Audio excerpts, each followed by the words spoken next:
Hi everyone, welcome to another episode of Talk to Me Toast. And today's episode is genuinely special because we actually have a guest. And I'll let her speak in a second. For those of you that are watching the video, you already see her face. You've probably connected the dots. And you know that she's not a stranger to this podcast. She's actually been here before. And I'm excited to have her as our first guest for the season. So, this person, who shall not be named just yet, she is a full-time content creator. Don't worry, no issues. She's a full-time content creator. She rose to fame, so to say, when her story about buying her first property at 23 years old kind of went viral. And since then, she's been creating content around finance, career, lifestyle. You know that she's been to like every country on the globe because she's always taking us along. And she hosts a podcast called Don't Go Broke Trying. By now, I feel like you should know who this is. Just today, she was featured in Business Insider because she's really that girl. I don't know how it feels to be God's favorite, but she is, and she does it like without breaking a sweat. And she was one of YouTube's Black Voices this year. Like, listen, this girl is just winning everywhere. So, Reni, tell us, how does it feel to be God's favorite? Toast, I'm blushing. If I could blush, I'd be blushing right now. Thank you for having me. I appreciate it. Of course. How are you? I'm good. I'm really excited to talk to you because the last time we did this, first of all, there was no video. Mm-hmm. So we're actually making eye contact, right? Which eye contact is a good thing. And then what else has changed? Many things have changed. You've gone full time. Yes, I have. You started a podcast. Right? Yeah. Which is funny. Anyway, that full circle. What else? You've done a lot of stuff. So it's really exciting to get to do this and, be face to face. So thank you for coming. My pleasure. Always love. I've listened to every single episode of your podcast, as you know. So I love being here as a guest. So thank you for that again. Yay. Okay. So today we're going to be talking about all this newness, right? We're really talking about trying new things because, as you know, I myself am venturing into a lot of new stuff these days. And I feel like, this is something that a lot of people can relate to, especially with the year ending. Everyone is kind of thinking, what are my goals for next year? What am I doing? How did this year go? There's just this general sense of reflection that's happening. So I felt like it was a good time to bring you on, learn a few things myself as I dabble into all of this, and for our audience to learn new things as well. So let's start from the moment you decided to go full-time into content creation. For context, Reni, actually, fun fact, Reni was a fashion creator at some point. I love to throw that fact out there every time I get the chance. Yeah, because I'm don't play with me. This is the day one audience right here. Okay, we were liking when she was tagging H&M and Zara. Okay, they never got back to me, but yeah.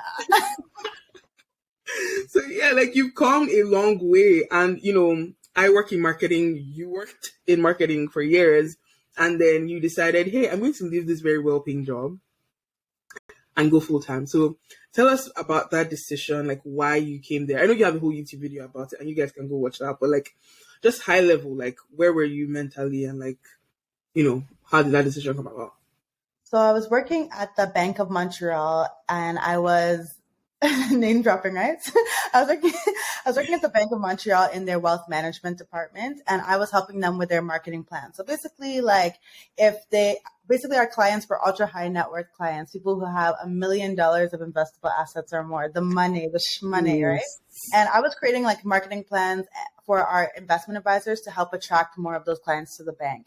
And it was a fun job, honestly. I got to see really rich people, which was cool because I'd never, I saw people who had money, but now I saw people who had money, right? So it was a cool job.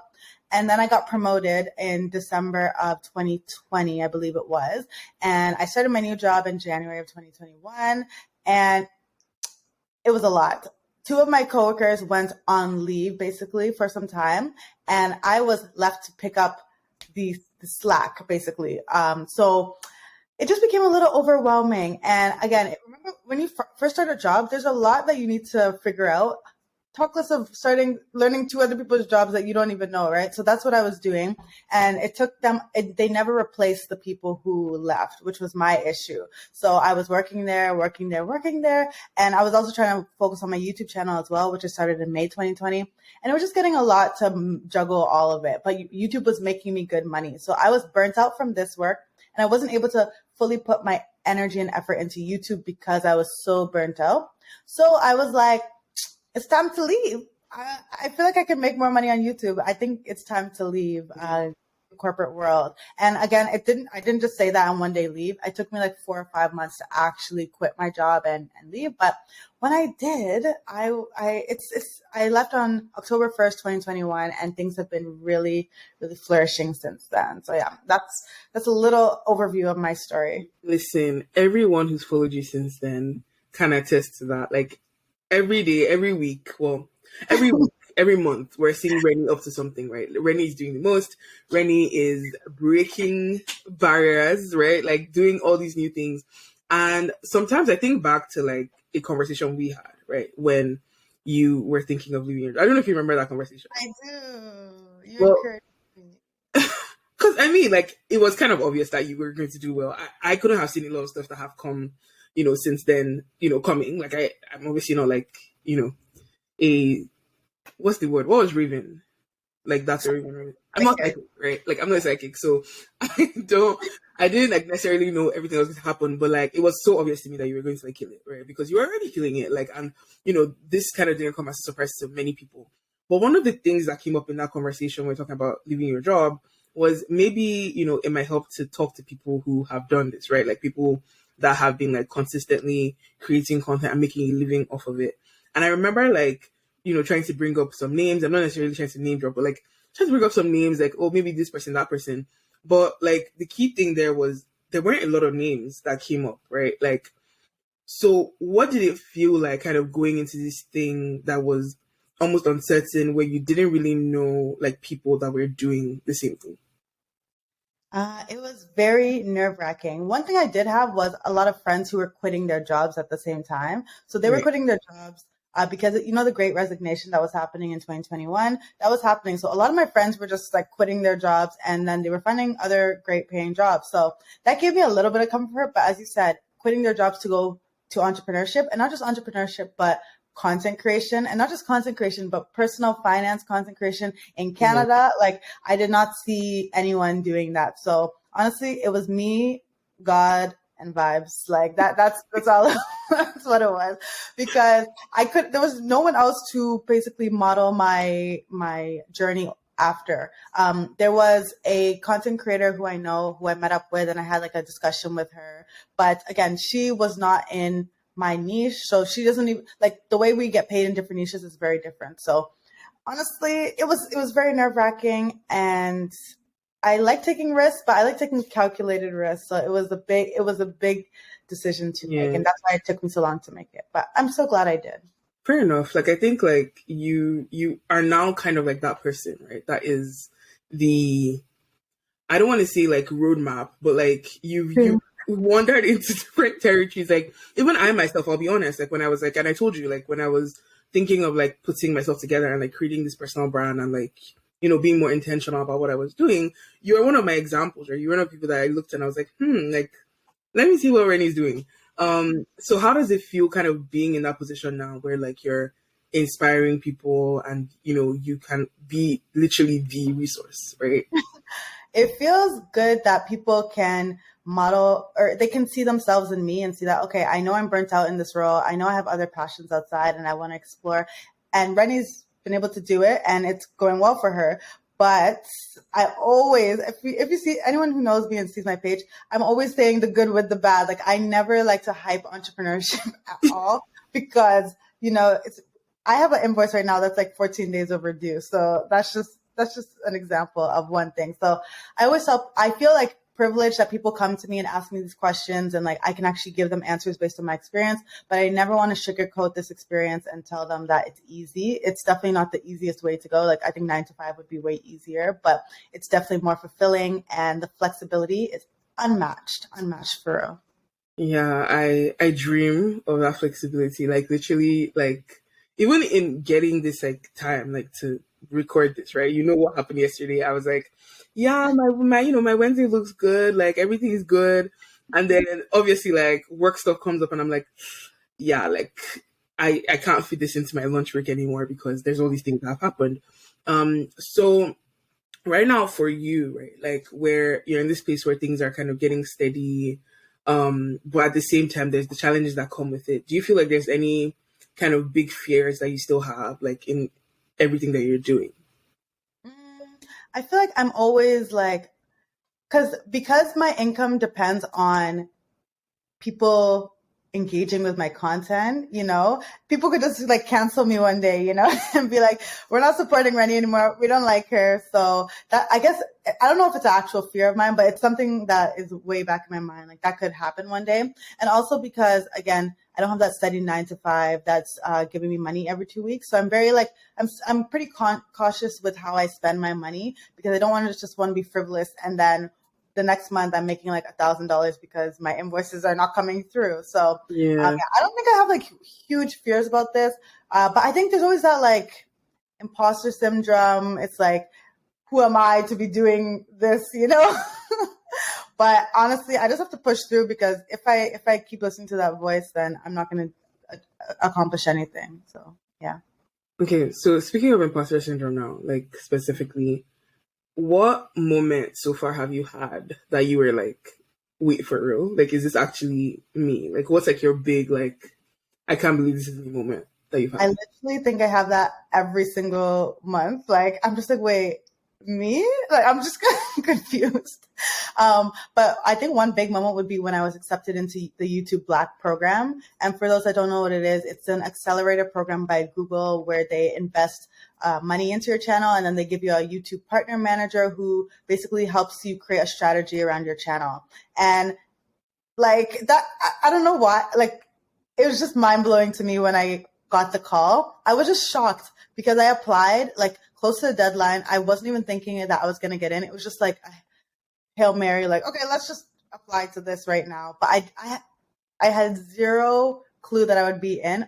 I would be accepted. If I did, I probably would have put in a little more effort into my application, but God day. And, I got in and like, I'm the smallest creator in the class. So there are 135 of us in North America. I am one of 5 who were chosen in Canada. And I only have like 7, when I applied, I had 7,000 subscribers to the program.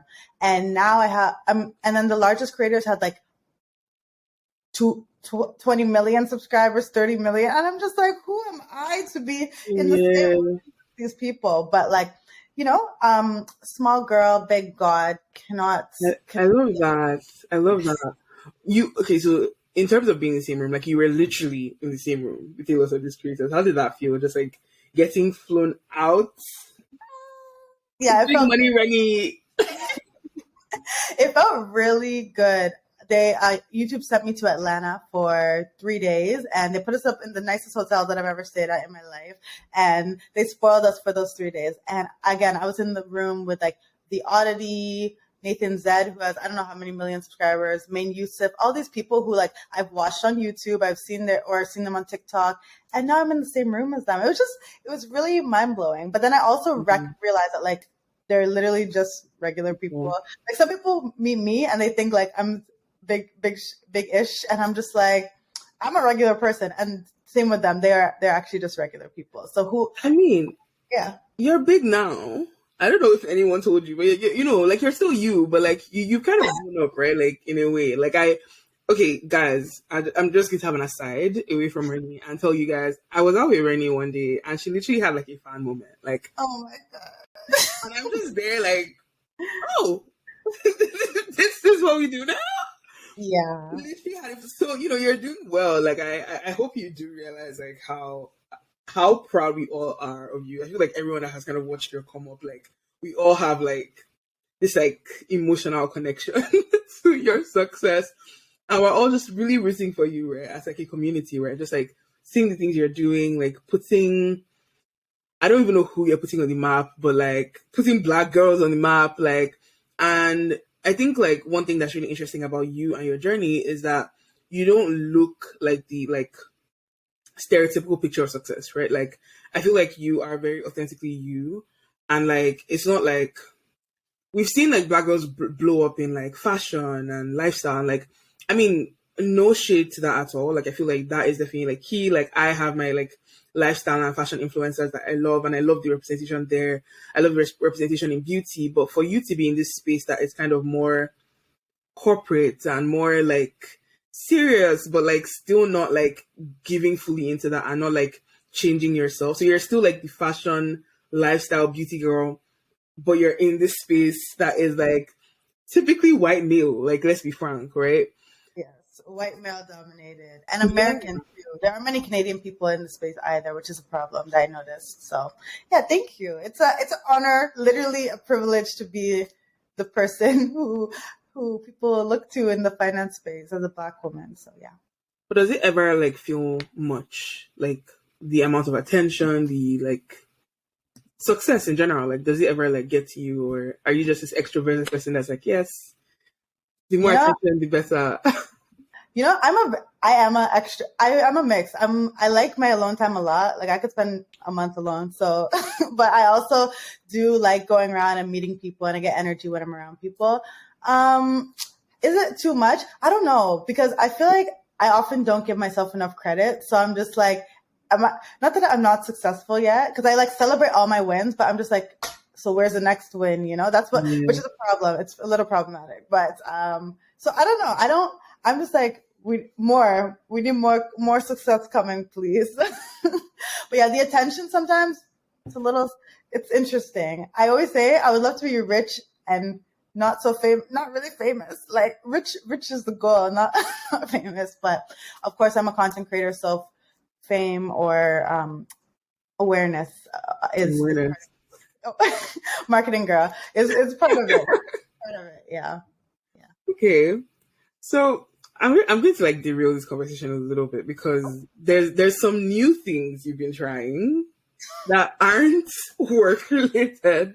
Yeah. And came as a shock to many on the internet. So let's talk about your love life for a second. Let's talk about it. You know what? Before we really get into it, like, can you give us like in your words, like where you're at right now romantically? Okay, right now I'm single. I'm ready to mingle. I've dates. I've been being wined and dined. So yeah, it's been good. Yeah. Does it feel weird to kind of do that when some of these people know you, or like even if they didn't know you, like they're able to just like look you up? Yes. Okay. For context, everyone, I was in a relationship for 5 years before this, and now I'm not, obviously. But yeah, it feels weird. People ask me, "Oh, what apps are you on? What apps are you on?" I'm like, "Bruh, Instagram is the app. YouTube is the app." Because the guys just find me and like will DM me. So it's interesting because it's like they know about you before you know about them, and I don't know what I post sometimes. Like I don't know how long they've been following me. I don't know about me. So it's not like I post like the deep, intimate details of my life online, but you know enough from what I post online. I'm very authentic. I post as if I still have like 500 followers that are all my friends on my on my Instagram. So it is very weird. Especially some guys some guy messaged me recently with his whole bio about himself. He literally just sent his whole bio, and I'm just like, is this how you approach women? 1, 2, you never mention your name, so like that's weird. 3, and then he said, "Let's go on a date," and I was just like, the way people approach me is there's a level of familiarity he feels with me, not recognizing that I don't know you at all. So it's a very weird place to be in. And one thing, okay, I hope he doesn't listen to this, but I like a plan, so like maybe he will, but like I went on a date and whatever, we went out, blah blah. And then afterwards, I don't know if it's normal, but he asked for feedback after the date, like how did I like the date, how was it, blah blah blah. But he didn't just say that. He said, "Was the date Reni rated?" And I said, "God, I beg." God, I beg. For context, I think most of the people who actually listen to this podcast will know you or know of you. Reni's hashtag, right? Like when she posts about products and stuff, is Reni rated. So this man was like, listen, am I getting a post on the stories? I post about restaurants and products and services.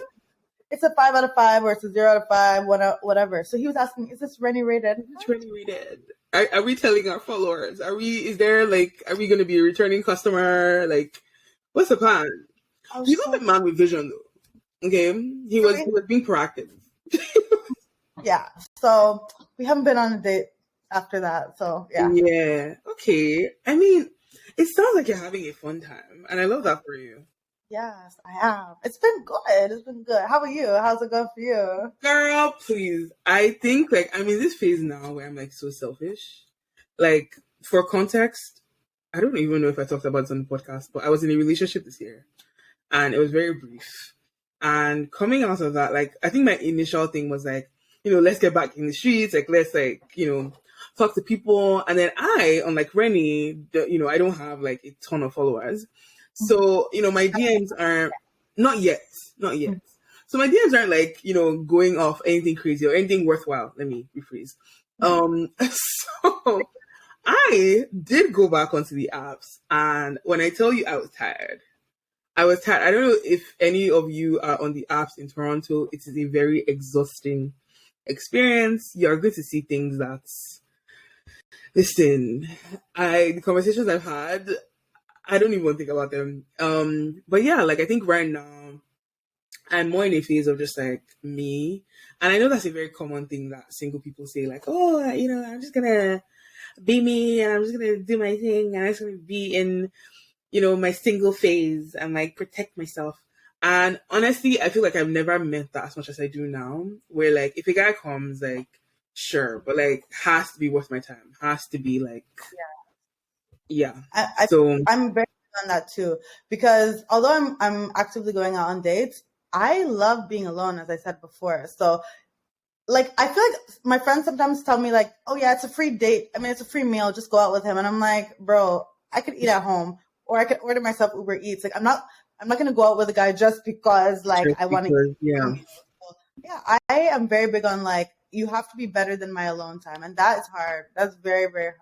Like, I don't like spending time. I do like spending time, but like, you have to be good company. Right. So yeah, it's interesting. I like dating from this perspective because whoever comes to you has to match a certain energy. No, and I think you're in a good place, right? Where like it's not like you are actively like it's not like a lot of activity on your end. It's kind of like you're where you are. People are coming to you. You're evaluating like, is this what I'm looking for? It's not what I'm looking for, and you're like in that. Not to be like Black woman TikTok, but like you're in a position of power. Okay, you're in your power. So I think like that's good. And I think like, just different phases, right? Like I think like for me right now, like I said, I'm trying to do new things. Have you guys gone on my website? Toastmeatdating.com. Okay, we're really trying to secure this bag and we're trying to get into, all the things. So speaking of my bag, right? One of the things I'm trying to do more of is public speaking. And I know you are a public speaker.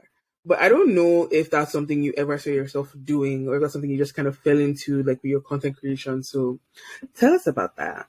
Good question. So I feel like I've always been decent at speaking. So it's something that just came naturally to me. But when I think it was 2018, 2019, after I graduated, I developed what's it called?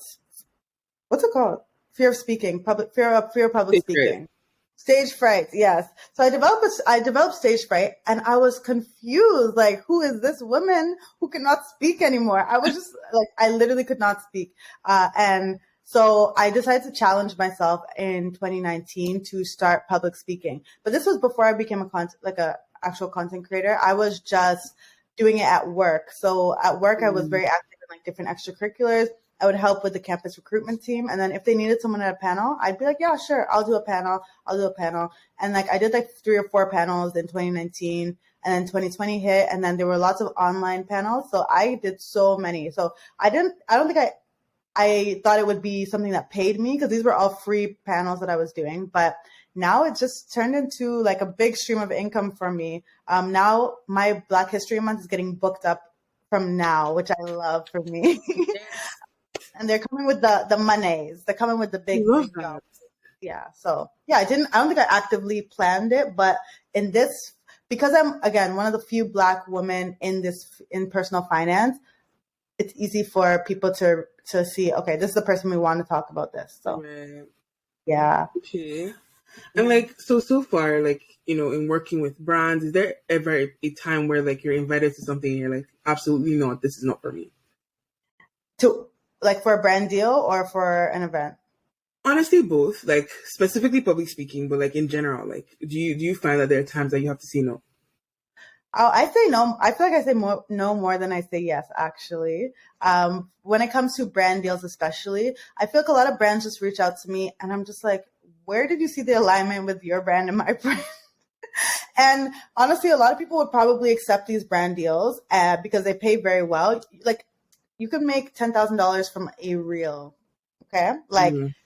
yeah, so there's money there. And I could make a lot more money than I've made if I just accepted a lot more brand deals.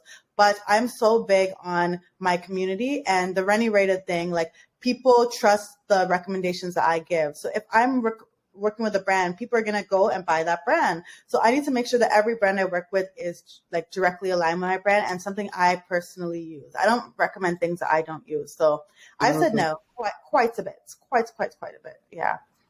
So when you're saying no, is it just like the brand alignment, or is it also like this brand and you wouldn't recommend it? But yeah, Both. both. Yeah. And then another reason why I have to say no is the money. Like some people be offering peanuts and I'm just like, you don't respect me. You don't. Oh no. I'm like, you What don't. though? This is the resource. Yeah. Job. Like you can't be offering, like some people offer you like $100 for a video and I'm just like, okay, how many hours is it going to take me to make this video and edit it and promote it and script it? Like $100 doesn't really make sense for me. So unfortunately you can take that to somebody else, not to me. But yeah, I think Black creators are known to be underpaid as well. So that's unfortunate, but yeah, We're not trying to be those creators anymore. exactly. No, like when I first started, I accepted, like, I was like, oh, I'm excited to have $100. Now it's a no for me. It's an absolute no. So how did you learn to price yourself? And I'm asking this too for like the people, right, who maybe are looking to start new things, maybe get into content creation. Like how did you go about pricing yourself? Like for everything that you do? Yeah. So the person I mentioned earlier, the influencer I met up with, who is doing this and killing it in the game, I honestly just asked her, like, how do we set our prices? Because I have zero idea. I've just been going on vibes, whatever. But so she sent me a guideline and anyone who DMs me, like a lot of people DM me asking, and I just forward them exactly what she sent me. But yeah, it's a guide that goes through like, okay, if you have this many followers, you should be charging this much. If they ask for exclusivity, you should be charging this much. And I just use that in order to determine my pricing guideline. But because I'm in personal finance, I can actually charge way more than she can. She's more of a fashion creator, so I can charge way more than she can. So I've learned that as well. And also just like now I've been networking with people in the finance niche as well. They don't live in Canada, but still they're finance creators. And I've just been asking them, like, how much did you get paid for this campaign? And they're very open to share. I think it's because we're in finance, like we already share our finances, so it doesn't matter. But yeah, I have a group of like 3 of us. We're all Black women in finance, and yeah, we've been sharing. Yeah, it's small, but like it's helpful. It's very helpful. Yeah. No, that's really cool. And sometimes like people underestimate like the power of like community, right? And having people that you can ask these questions. Because like at the end of the day, like when you're trying something new, you don't necessarily like have any kind of like training or roadmap. I feel like the world has changed so much, just like work really in terms of work, right? Where before you went to school, you learned something, and then you did that thing, right?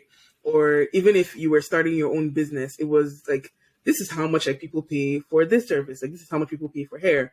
And like you've gone to do your hair before, so you know how much to charge for hair, right? But with content, like, and as you said, like, there's people that are transparent, but there's also people who aren't transparent. And sometimes, that lack of transparency is because they're protecting their own interests as well, right? Like, so if you're someone who is just starting out and like you're just forming relationships with brands, you might be feeling like, hey, like I don't want to like, you know, ruin my relationship with this brand. Like I don't want them to feel like they can't trust me or anything like that. And as much as I want you to get your bag, like I don't want to hurt my bag. So, you know, those are definitely things. So I think like it's so cool that you now have this community. Thank you. Yeah. And honestly, I'm of the belief that like nobody's bag can stop my bag. I share everything, of course, within reason. Like if like some brands, they actually make you sign an agreement saying that you can't share how much you've made from a deal. But yeah, I literally share everything because I'm like, we all need to win in this space. Yes. Like someone else getting money will never block me getting money. I love that. I think that's like a healthy approach to take. So like I was telling you how I'm working on something about networking, right? And one of the things that I'm really trying to stress, like when I do teach this, is you need to learn to like invest in other people. Because a lot of times when we hear about networking, we're thinking, oh, like I need to get this, I need to get that, right? Versus like, here's where I can be of like benefit, here's where I can be of influence. And I think even when we do have those conversations around like the mutual benefit of networking, we're not really talking about like how sometimes with networking you aren't getting anything out of it, right? Like you're just like putting good out into the world and like putting stuff out there and helping people and you know doing that just from the good of your heart. And maybe down the line something's going to come out of that, but like many times there's nothing. And I feel like for people like you, like where you've kind of done this thing in this space that like was not previously or previously didn't seem welcoming, right, to us, and now you're there, it's like you definitely have more people reaching out to you and being like, hey Reni, like how do I go about this, how do I go about that? So that said, how are you able to manage your time, right? Like how are you able to pour into people like you said and like help everyone win without like, you know, harming yourself in the process? Yeah, that's the question, the $1,000,000 question. I feel like I'm still working on finding a good work-life balance, if that's a thing with entrepreneurship. I don't even know, but I pour into a lot of people, and I feel like, you know, is it getting, am I refilling my cup always? So I've actually scaled back a lot. I was speaking to one of my mentors about this, but I've scaled back on the free advice not free advice, but one-on-one free advice sessions that I have. I used to, like, anyone who DM me, hey, I'd love to have a 15-minute, 30-minute, 30, whatever, coffee chat with you. Are you free at this time? I'd be like, sure. Like literally everyone who asked, I would say, sure. Now I honestly, I don't do many, or I have a link where you pay me for my time. So you will see the people who are serious and people who are unserious when you send them that link where they have to pay for your time. Some people are definitely willing to pay because they value the content that you're going to give or the information you're going to give. Whereas some people, they're not even serious. And I've noticed that, like, you know, sometimes, I don't know, people like to waste time when they're not paying for things. So you get the serious people when you get them to pay for it. But yeah, honestly, I'm still learning how to manage my time effectively. And the fact that I have 200 videos on my YouTube channel, like, I always tell people, watch these videos first. If you still have questions after this, then you can ask me. And 99% of the time, they don't come back to me after that. So I think that's been a good way. Like I literally have a free library of content. Please look at it before you talk to me. So yeah, I don't know if I've really found a balance, but that has been helpful. Like having this huge repertoire of content. Of content that you just like point people to. It's funny because I think that's kind of what made me want to do YouTube in the first place. Like when I was thinking of YouTube more actively, as we all know how that went. So I think for me it was like, okay, like I want to have like, because I was feeling the same thing where like, yes, I'd started my design business and yes, I was doing quite okay, but I was also working and I was also going to school and it was just like too much. And having those one-on-one sessions, like it just wasn't sustainable anymore, especially because like, you know, I imagine in your case, a lot of the questions were the same, right? Like someone asking me like, oh, how do I price my design service? Like, you know, like that's something that everyone is asking. So for me, it was like, you know, like I just want to start creating this like library of content that like when people ask me a question, like I can just like, you know, send them a link versus sitting down and like talking through like everything you've done and like kind of going on in that way. But for you, would you say that like being this person who people know they can like reach out to and answer questions like has helped grow your community in any way, or do you find that it's just like people like coming, getting wisdom from you, and then disappearing into the abyss? The latter. Yeah, like a lot of people just come, take, and then that's never hear from them again. So yeah, it like it is what it is. I don't know. I guess it's the name of the game. But yeah, I find when people like pay me for my time, and they come with good questions when there's someone who's paid me for my time. They don't waste the time that they have because obviously they've paid for it. And then they always want to update you on how they've taken what you've given them and turned it into something tangible. And I love that. I really do. It makes me very happy to hear the testimonies that people have from my content or our conversation. So yeah, but I don't know. It's a delicate balance. Delicate balance. Yeah. No, I think you're doing an amazing job of just like being that person that's accessible, but also just like maintaining like an overall brand that people can like respect and like aspire to in a way, right? So, good job. Thank you. Appreciate you. So let's talk about the future for a second. Mm-hmm. What can we expect from Reni? Like, what do you think like are some of the goals that you can share, obviously, but like, are there any things that you're looking to and like ways that you're looking to expand? Yeah. So one thing I want, similar to you, having courses. That's what I want to do. I find, again, although I have the free content on YouTube, people are like, I would like a sit down course where I can just sit and like learn from you for an hour or 2 hours. Okay. So I think that will be something that I will be launching in the future. It does take a lot of time. I listened to your episode. I was like, yeah, it takes a long time to create this content. Like it's not easy. So that will be something, hopefully. And then, I was going to say, like, when you do get into the phase of course development, you can obviously reach out to me. I got you. I will. It's something that definitely makes sense for you. Like, course creation. I was actually going to ask you, like, offline, like if that's something that you're thinking about, because I think it does. Like, it makes perfect sense. But anyway, you were saying. Yeah, so course creation would be something that I will be looking into in the future.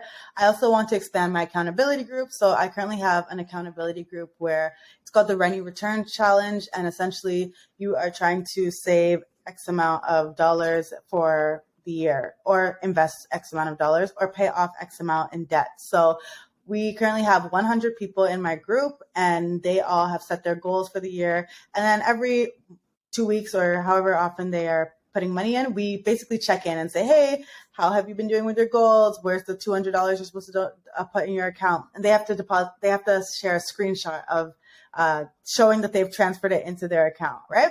So people have been able to save $20,000 already, $30,000, some people, $40,000. Like it's amazing to see. And next year, I hope to make it bigger, but it is a lot of work. So we'll see what happens with the group.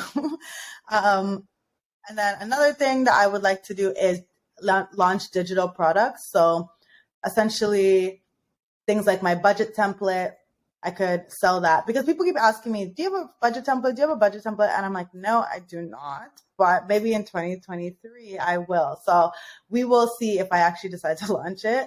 I'm not the biggest fan of budgeting, like the traditional way of budgeting. So that's why I haven't launched it yet. But I'm really into making passive forms of income. Like I make the budget template once, and then whenever someone buys it, I get paid off of that. And that would be my ideal. So yeah, those are a few of the plans that I have for 2020. I think those sound amazing to me, and I think that those sound like right up your alley. Like, I think you've built up that credibility where people know, like, people have learned from you. Like, I'm one who has learned from you, like, specifically with finance, and like, there's people that are still starting their journeys, or just looking to start from somewhere. And I think the idea of like a course is amazing, and the idea of like digital products too. Like, I think it's always tricky for us as creators where sometimes you want to do those things, like you said, that are passive income and like that, like kind of have a life of their own and you're not constantly having to check. But then sometimes like there can be that like imposter syndrome in some cases where it's like, there's a million of these on the internet, like where do I come in? But I think, for someone like you, you've built that audience and you build that credibility, and there's an audience for you too, right? Like there's a market for you too, right? Where people who maybe haven't tried these products in the past might be like, I trust Reni, and if Reni's going to do this, then I know it's going to be done well. I had an interesting conversation with someone when with my course, right? Like for those of you who aren't familiar, it's called New Grad to New Hire. It's for people that are looking to, find jobs after school. And when I was starting to just talk about how I felt about like launching myself and like putting this brand out there and almost taking up this authority figure like position, right? Like I was telling a friend and I was like, hey, like I just feel like, it's a lot and I don't know how people are going to receive it. And she said to me, she's like, Tosin, like the person you think you're trying to become, you kind of are already that person. Like people already like there's certain spaces you already occupy, even if you're not saying like, hey, like this is who I'm trying to be or this is what I'm doing. Like there's mental spaces that you occupy in people's minds. And when she said it, I was like, exactly, like period. Like that's actually true, right? And it's like when we think of branding as well, like we work or have worked in marketing, so we have that like professional lens. But then, one thing I see about branding is whether or not you're doing it, your brand exists, right? So, in my mind, when she said it, I was like, Tosin, you should know that. Like, you should know that. Like, whether or not you're actively doing something, like, that brand is there, that brand exists, and people already know you for certain things. And it's just a matter of being more intentional about how you communicate that. Now, that said, one of the fears that I did have, and I still have, right, is consistency. I'm like, I know I can do these things, but can I sustainably continue to do them over time, right? Like I'm setting up, systems in place for me to try my best. But I'm curious for you, like what has your experience been with consistency, especially like in this day and age where everyone's like, oh, like, you have to keep turning out stuff, like you have to like stay on the pulse. Yeah. I feel like because I'm a pretty disciplined person, I have been good with my consistency on all the platforms. The only thing is that when you're going through when I was going through the breakup, for example, like it was rough and I just could not post. I just could not post during that time. I was struggling to like if you're sad, who's turning on a camera to record? I know some people do, the Gen Zs, they'd be doing that, but me, sorry, a little shade to the Gen Zs. Sorry, there's a flash in my eye. Oh crap, okay. One sec. No worries. Okay, so, okay, there's another one. Cool. I'm just going to rub my eye because, yeah. Right, so we're talking about like when you had your breakup and you couldn't record. I was going to say like my experience with my breakup was funny. So not to belabor this breakup story more than it needs to be talked about, but like my relationship ended on a Sunday, right? And it was kind of like a 2-day process of ending this relationship, right? Like back and forth. And Sunday night we break up, and obviously it's Monday morning the next day. And then obviously I'm like filled with all this like anger, all these emotions, and just like a breakup is like, even no matter how amicable it is, like it's never like fun to go through that. And, I had like called my friends and we'd had like our debrief and like blah, blah, blah, blah, blah. And then I went to sleep, right? And obviously like I just finished speaking to people. So like it didn't really fully like hit me, right? And then I wake up on Monday morning and there's no good morning text. I was like, wait, is this my life now? Is this my life now? Because like this is literally my routine, right? Like I wake up like for work, like, and then before I fully like start getting ready for work, like I text back and forth a bit, and then I shower, and then I get dressed, and I'm in front of my computer. So it was a very weird, silent morning, right? Like just like feeling all these feelings, and then eventually I get to my like laptop, and I'm like, starting work, and like in a few meetings. And then at some point, I was like, I can't keep doing this. Like, I can't keep this, and I slacked my work bestie, and I'm like, because I just needed someone to know, because it Yeah. was very weird. Like I can't like take a day because I mean I could, but like Good. you know, Good. I'm like it just felt dumb, like a dumb thing to be like stressed about, right? Which in retrospect maybe not, but like at the time it felt like dumb. So I slacked my work bestie, and I'm like, we broke up because she knew about him, and then she was like, "Why are you here? Like, why are you working?" Please, why are you gonna work? Um, no, but it's very interesting, right? Just how like these life changes can impact like your ability to just go about your life, and when you're working for yourself, like it hits different, right? Because for me, like I could easily have just like taking a day, and okay, cool. But for you, it's like, um, where's that Yeah. AdSense money going to come from if you don't upload? Yeah, honestly, but I literally had to just take the L because I was like, I can't physically get out of bed to be recording these videos. So I didn't, and for like since from June to September, I just didn't post any YouTube videos. I posted my podcast because I feel like it's easier for me to just interview people, but like. Yeah, I did not post any YouTube videos for that whole time, which is so unlike me. So unlike Yeah, me. But I tell everyone like if anyone's in the same situation, you're going through a breakup or whatever, like let yourself grieve. You're literally mourning the life that you thought you were going to have with this person, right? And if that person yeah, was your best friend, which oftentimes our partners are, you're also losing your best friend, which is trash. So even if you were the one who ended the relationship, even if the relationship was toxic, even if whatever, it's still a loss in your life. So yeah. allow yourself. But I'm just glad I had those other passive forms of income coming true. So I was still okay, right? Yeah, and like I think, correct me if I'm wrong, but like you were still uploading, so you were uploading your podcast, but you were also doing like Instagram and Oh TikTok yeah. and I find Instagram very like low effort. I find TikTok very low effort. It's just YouTube that is the most effort for me, and that's where I get paid as well. yeah. No, I feel like YouTube is a lot. Like, and I think for me, Instagram is also like I'm getting back into the swing of it, like with Learn with Hosts. But like I had this phase where like I was consistent on Instagram and like Instagram felt good. And then all the changes happened and it just like took the joy out of it for me. Yeah. But starting But afresh with a new page. Yeah, starting afresh with a new page has definitely helped for me at least. And TikTok I find to just be fun. Like TikTok is a good time. Like I like TikTok is less of work and more of a hobby. But I will say that now starting learning tools, I'm like, like okay, like this is definitely different, and I'm very interested to see how creative I can get with it and how much I can expand. How I do what I do. Because one thing I'm telling myself is that like, that phase on YouTube where it was like, "Hi guys, welcome back to my YouTube channel." Like, blah blah blah blah, blah. And like there was a forum. Make sure you like, share, and subscribe. Like, obviously, like a lot of those things still exist, but like 2016, 17, 18, like I feel like it was more like this is how yeah. you do YouTube and this is how you do Instagram, right? And for me, I was always trying to fit into that mold.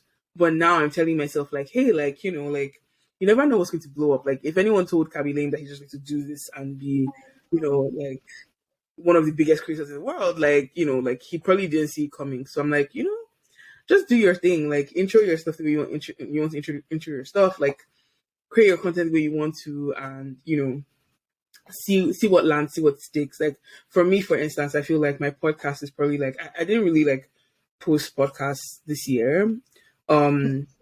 It's interesting because I think like this year was, I will say, a lot for me, and I'm going to do my year in review, which I always do every year. But like obviously I went through a breakup, I went through a new relationship, and then a breakup in 1 year, which is a different kind of like grieving process. But then also like I had just gotten like my ADHD diagnosis, and I feel like I started creating content like around that for a second, and then I was just like, yeah, no, I just need to kind of sit with this for a minute. Like I need to like kind of absorb. So I took a step back from my podcast, but obviously back now and excited. But what I was going to say about my podcast was that like I feel like this is one of the spaces that has allowed me kind of like find my creativity again as a creator, because like I've kind of just been doing it my own way, and like I didn't like start my podcast necessarily like listening to podcasts. I mean like, oh, I want to do that. It was like I want to do this, and the only format that works is a podcast. And that's kind of what brought my podcast to life. And I feel like it's probably been one of my more successful like things that I've done. I haven't monetized it just yet, but like just in terms of like being present and like the kind of content I create, like it's been the most fulfilling in that sense. So yeah, I think that's my word for myself is allow yourself be and just do what you want to do. So for you, what do you think would be your advice to someone starting something new, someone that's maybe it's content creation, maybe it's something else, but what's like your advice? I would say just do it. I know it's really cliche, but honestly, the thing that's holding us back 90% of the time is ourselves. And it's like we're thinking too much of what other people think. We're thinking too much about like our own abilities and if we're capable enough to do this. We're thinking about so many things when you will only know if you actually try and do it. So my suggestion to everyone is literally just do it. I'm so like, imagine I hadn't started my YouTube channel. What would my life be right now? Like, Girl, right? it's crazy to think about. Yeah. So I always feel so blessed. Like if anyone knows me, they know I wanted to start a YouTube channel for so long. Like from when I was watching Patricia Bright and Shirley B. Yang and Jackie Aina when I was like in middle school middle school. Like I wanted to start a youth channel for so long, but I just was like, what value do I have to add? What this, what that? And I'm so glad that I like finally sucked it up and was like, okay, I'm gonna put this out there. If it bangs, it bangs. If it doesn't, then it is what it is, So I would say, life, regret is regret is worse than failure. So always shoot your shot. Always. Yeah. I love that. Well, we're going to wrap up in a sec, but my final thing is, I don't know if you remember from last time you were on podcast, but I like what are you doing? No, it's something, girl, don't be scared. What do you think this is? I'm like, what are you doing? Your reaction was like you were expecting me to like bring out like Bimboozled and give you like some kind of like crap to this. No. I like to give my guests like an opportunity to ask me any kind of like burning question. Like it could be about me, it could be about anything. Like just like because it's not an interview. It goes both ways. So any question for me? What's something new that you want to start in 2023? Ooh. 2023. I feel like in general, I've started a lot of the things that I would have left for 2023 now because my thing is just like being delusional and just doing stuff. Yeah. But specifically with my platform, I think like I want to start creating like new forms of content. Like I think I'm presently just doing what comes naturally to me and like obviously there's value in that, but then I'm kind of like with this month letting like whatever sticks stick, and then next year I'm trying to like go crazy. Like I'm telling myself that next year is like beast mode, right? So I'm really just trying to like be on like not every surface, but like really push myself and like see what I can kind of bring to life because I think this year not just this year, but like in general, like I've been playing small. And I've been telling myself, like, Toasty, you need to get out of the kids' pool, like, enough of kiddie pool time. Like, it's time to actually go and swim. So that's what 2023 is saying. Hey, we excited to see all of it and support you and love on all of whatever you put out. We are here. We're here for it. We are. Thank you so much. Honestly, your support means so much to me. Always.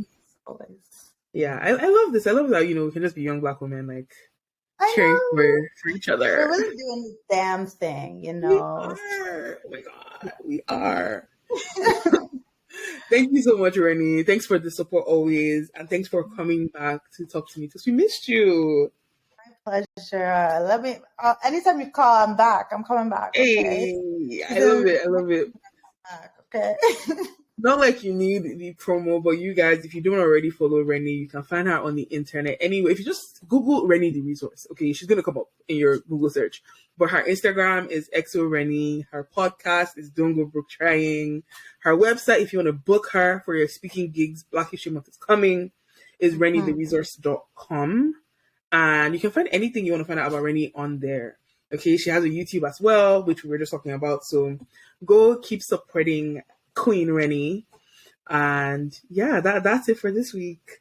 Thank you guys so much, and I'll see you next time on the pod. I don't know why I'm talking so animated. I feel like I have to do this like very sing song, like oh my god, guys. Uh, Right. all right, bye guys.